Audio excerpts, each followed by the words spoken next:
Affidavit বা হলফনামার কথা শোনেনি এমন লোক হয়তো বাংলাদেশে খুব কমই আছে। আজকে আমরা এই এভিডেভিট বা হলফনামা নিয়ে কথা বলবো। আমাদের প্রায় সকলেরই বিভিন্ন সময় বিভিন্ন কাজে এভিডেভিট করতে হয়। বিভিন্ন প্রশাসনিক কাজে বা প্রসিডিউরাল কাজে আমাদের বলা হয় এভিডেভিট করুন, অথবা আমরা আমাদের প্রয়োজনে অনেক সময় করে থাকি। কেউ বুঝে করি, কেউ না বুঝে করি। আজকে আমরা এভিডেভিট সম্পর্কে বিস্তারিত জানবো এবং না বুঝে করলে কি হয়, মিথ্যে কথা বললে কি হয় এভিডেভিটে, এ সম্পর্কেও জানবো। তো চলুন এভিডেভিটের বিষয়গুলো দেখে নিই। আজকে আমরা এই ভিডিওতে আলোচনা করব এভিডেভিট কি, এভিডেভিট কেন করা হয়, এভিডেভিট কোথায় কোথায় করা যায়, আপনি আপনার এভিডেভিটটি কোথায় করবেন, মিথ্যে এভিডেভিট বা মিথ্যে হলফ করলে কি হয়, বেআইনি হলফ করলে বা বেআইনি এভিডেভিট করলে এর ফলাফল কি, আর আপনি যদি একটা এভিডেভিট করতে চান সেটা কিভাবে করবেন, কি প্রক্রিয়া, সেই বিষয়গুলো নিয়ে আমরা পরবর্তী একটা ভিডিওতে আলোচনা করব। প্রথমে চলে আসি এভিডেভিট কি। এভিডেভিটের বাংলা হচ্ছে হলফনামা। হলফ হচ্ছে একজন গভর্নমেন্ট অফিসারের সামনে শপথ নিয়ে কোনো একটা বিষয়ে কোনো তথ্য দেওয়া, স্বীকারোক্তি দেওয়া বা ঘোষণা দেওয়া।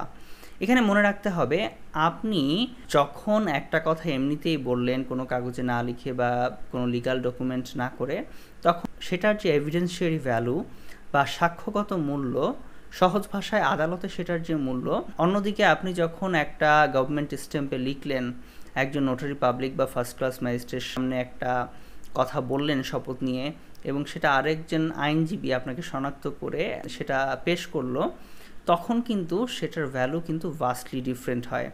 এবং এটা কিন্তু আইনে অত্যন্ত গুরুত্বপূর্ণ, এবং এ কারণেই কিন্তু আপনাকে বিভিন্ন সরকারি কাজকর্মে বা বিভিন্ন বেসরকারি কাজকর্মে এভিডেভিট করে নিয়ে আসতে বলে।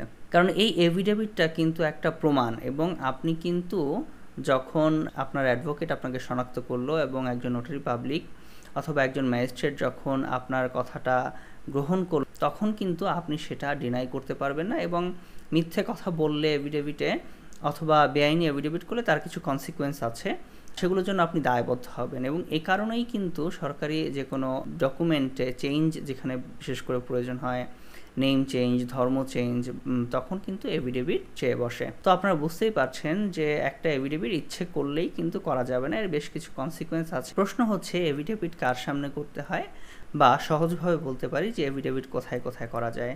সবচেয়ে সহজ পদ্ধতি হচ্ছে নোটারি পাবলিকের সামনে এভিডেভিট করা যায়। উনি সরকার কর্তৃক একজন অফিসার হিসেবে কাজ, সাধারণত ছোটোখাটো বিষয় হলে বা নন গভর্নমেন্ট ইস্যু যেগুলো, সেগুলোর ক্ষেত্রে আপনি নোটারি পাবলিকের কাছে করতে পারেন। আবার একজন ফার্স্ট ক্লাস জুডিশিয়াল ম্যাজিস্ট্রেটও কিন্তু আপনার এই এভিডেভিট গ্রহণ করতে পারেন এবং সেখানে কাউন্টার সাইন দিয়ে সেটা অ্যাপ্রুভ করতে পারেন। এবং তৃতীয় এক ধরনের অফিসার আছে যারা বাংলাদেশের সুপ্রিম কোর্টের কর্তৃক অথরিটি প্রাপ্ত হয়ে, সরকার কর্তৃক অথরিটি প্রাপ্ত হয়ে সুপ্রিম কোর্টের বিভিন্ন বিষয়ে আপনার এভিডেভিটটি অ্যাপ্রুভ করেন।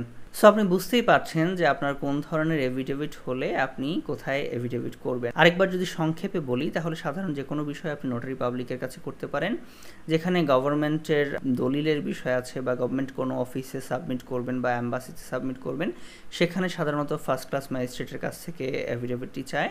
এবং সুপ্রিম কোর্টের যে কোনো বিষয় আপনার সুপ্রিম কোর্টের যে এভিডেভিটের অফিসার আছে তার সামনে করতে হয়। এখন প্রশ্ন হচ্ছে, মিথ্যা এভিডেভিট দিলে কি হয়? অনেকেই আছে যে একটা এভিডেভিট চাইলো, আমার প্রয়োজন, আমি মিথ্যে হলেও সেরকম একটা এভিডেভিট করে দিলাম, এর ফলটা কি?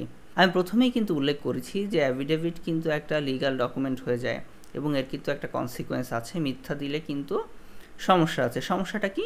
সমস্যাটা হচ্ছে এই যে আপনি যখন একটা অ্যাভিডেভিট দিয়ে দিবেন, সেটা একটা লিগাল ডকুমেন্ট হয়ে গেল, এবং সেটার কিন্তু ফার্স্ট ক্লাস ম্যাজিস্ট্রেট অথবা নোটারি পাবলিক যেই হোক না কেন, একজন অফিসার, গভর্নমেন্ট অফিসার কিন্তু একজন সাক্ষী হয়ে গেল যে আপনি অ্যাভিডেভিটটা দিয়েছেন, এবং আপনার পক্ষে একজন উকিলও সেখানে সাইন করবেন, সেও কিন্তু সাক্ষী হয়ে গেল। সো তাদের সামনে কিন্তু আপনি আর রিফিউজ করতে পারবেন না। অ্যাজ এ রেজাল্ট এটা সাক্ষ্য আইনে স্টেপল হিসাবে কাজ করবে। অন্যদিকে আপনি যদি কোনো মিথ্যা কথা বলে থাকেন এবং সেটা খুব সহজেই প্রুভ হয়ে যাবে, এবং সেটা যদি আপনি ব্যবহার করেন কোনো কাজে, সেজন্য কিন্তু আপনার 3 বছর পর্যন্ত জেল এবং বিভিন্ন ধরনের জরিমানা হতে পারে। আর যদি এমন হয় কোনো মামলার কাজে আপনি ব্যবহার করলেন, মামলার ডকুমেন্ট হিসাবে সাবমিট করলেন, কোনো একটা মানুষকে ফাঁসাতে ব্যবহার করলেন, তাহলে কিন্তু এই সাজাটা পেরে 7 বছর পর্যন্ত হতে পারে, এবং সাথে অন্য জরিমানাও থাকতে পারে। তাই এভিডেভিট করার আগে খুব বুঝে শুনে আপনার উকিলের সঙ্গে পরামর্শক্রমে চেক করে কিন্তু এভিডেভিটটা আপনার করতে হবে। আবার অনেক সময় এমন হয় যে টেম্পোরারি কোনো কিছুর জন্য আমরা এমনিতেই একটা ডিক্লারেশন দিই, সেটা কাউকে ফাঁসানোর জন্য দেই না, অথবা সেটা লিগাল কোনো ভ্যালু নেই, যেমন ধরুন অনেক সময় দেখা যায় যে পিতামাতা সন্তানদের ত্যায্য করে এফিডেভিট করে, এটা আসলে লিগ্যাল কোনো ভ্যালু নেই। সেক্ষেত্রে সেরকম কোনো ডকুমেন্ট যদি আপনি এফিডেভিট করেনও, সেটা কিন্তু কোনো ধরনের কাজে আপনার আসবে না। এবং সেখানে একই রকমভাবে এরকম অন্য যদি কোনো সিচুয়েশন হয় যেখানে এফিডেভিট করার প্রয়োজন নেই, আইন সমর্থন করে না, কিন্তু আপনি একটা ডিক্লারেশন দিলেন, তাহলে কিন্তু আসলে কোনো লাভ নেই। সো আশা করি এফিডেভিট সম্পর্কে মোটামুটি একটা ভালো ধারণা আপনারা দিতে পেরেছি। আপনার সতর্কতার সহিত নিজেদের এফিডেভিটটা করবেন, বুঝে শুনেও করবেন এবং উকিলের পরামর্শ নিয়ে করবেন।